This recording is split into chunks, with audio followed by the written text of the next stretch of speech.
Welcome, humans, to another bad movie review. Today's quality epic is Robot Monster. That's right, the one about the gorilla suit with the fishbowl on top. This epic classic is pretty awful, let's face it. It's a B movie. Probably a drive in double feature type film. Comes in just over an hour, so you can tell about the quality right there. And yeah, it was in 3D originally. Bet you didn't know that because you don't needed that. And it's about Roman, the robot monster, I guess, who wants to destroy the last few survivors of planet Earth. Yeah, there's only 8 of them. That's going to stop the invasion plans from going forth. So the boss wants him to go kill the last humans.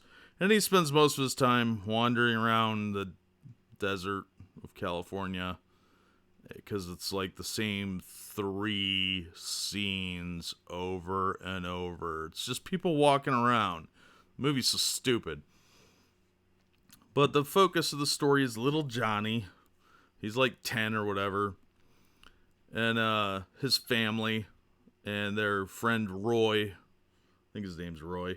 Whatever. Male love interest number 1. He's infatuated with Alice, who's some sort of technician. And Roy and Alice's dad are scientists, generic scientists who can develop, whatever technology they need. So they're hiding out in the bombed out ruins of a house, and they have some sort of electrical field or nonsense like that around the house. But Alice is an engineer who's rigged up a communication device of some sort that really doesn't make a lot of sense. But it's a flat screen TV, effectively.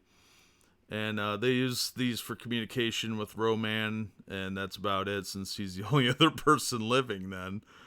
And yeah, she's apparently a whiz, and Roy doesn't think that she can do it. He has no faith in her competency, so that's some early tension in there. But don't worry, it gets resolved because you got to have your mandatory romance because this is the 50s and everything has to be pretty saccharine. So, yeah, women don't go into STEM fields. Who are they kidding? I'm sorry, that's going to get me in trouble. So, Roman sets about wandering aimlessly through the California desert, occasionally talking to his boss, who just complains all the time that there's still some of those pesky humans around. And by the way, his boss looks exactly like him because they couldn't afford any more costumes. And I'm pretty sure that the old legend is true that they just went through the prop room and found whatever they could and threw together some kind of monster outfit.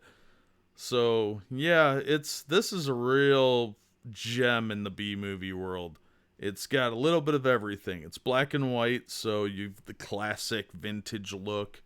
And it is from the 50s, and it's terrible. The acting is awful. The special effects are very special, like they're short bus special. And the budget had to be like $200 because I don't know what else they were doing. It does have the giant Roman ape robot whatever thing backhanding a woman. He gets a little rapey and handsy. Tries to take a girl's top off, and you see the upper part of her breast for a second. No actual nudity, just the bikini line top area. Because this is the 50s, and that's about as handsy as he's allowed to get. And then he goes on and strangles her sister, who's about 7. But it happens off screen. But they find the body, and she's obviously dead. And he tells his boss he strangled her. Real achievement there. So yeah, it's a very strange movie. The plot doesn't make a whole lot of sense. Children are allowed to talk to strangers. There's a psychopathic robot monster wandering around. And there's some pointless stock footage scenes of dinosaur claymations that I think are from another movie. I'm pretty sure I've seen it before. And there's some lizards that fight each other for no apparent freaking reason. And there's a lot of unresolved plot elements, like the conquest of Earth that is supposed to be going through, kind of just out there somewhere. It doesn't really get resolved. there's this talk of this energy thing, converter type device that's in the cave that gives Roman his powers. And then nothing ever comes of that. Like, they mention it, but nobody goes in and breaks it. Nope, we only see the same few pieces of equipment, which are all vacuum tube based technologies, and some bunny ears that are kind of just there, and they don't really. He plays with the dials a little bit, but they're never really explained, like what they are or what they do. They just play with them a little bit before he goes and talks. He goes to a different machine and talks to his boss for a while. Yeah, it's a convoluted mess. It's like a 12-year-old wrote this, an illiterate 12-year-old that may or may not have a brain injury. Yeah, it's hilarious to make fun of, though. It's a high quality B movie in that regard. Otherwise, it's pretty awful. If you're looking for some good sci-fi from the 50s, you probably want to look at like Day the Earth Stood Still or Earth versus the Flying Saucers, which is still a B movie, but it's a much better one. This is as low budget fare as it gets. Yeah, I don't know what else to say about it other than this is, if you're looking for something to make fun of, add this to your collection. It's a sci-fi classic in that regard. In any other regard, no. This is a terrible, horrible film that should not be subjected to normal people and put upon them. They will hate you and probably resent you for the rest of their lives and maybe be prone to violence after seeing this, which we have enough of that in the world. We don't need any more. So warn people before you show them this steaming pile of dog crap. And I half wish that my DVD copy was in 3D so I could get the full crap effect, but no, I don't really think it would have mattered much.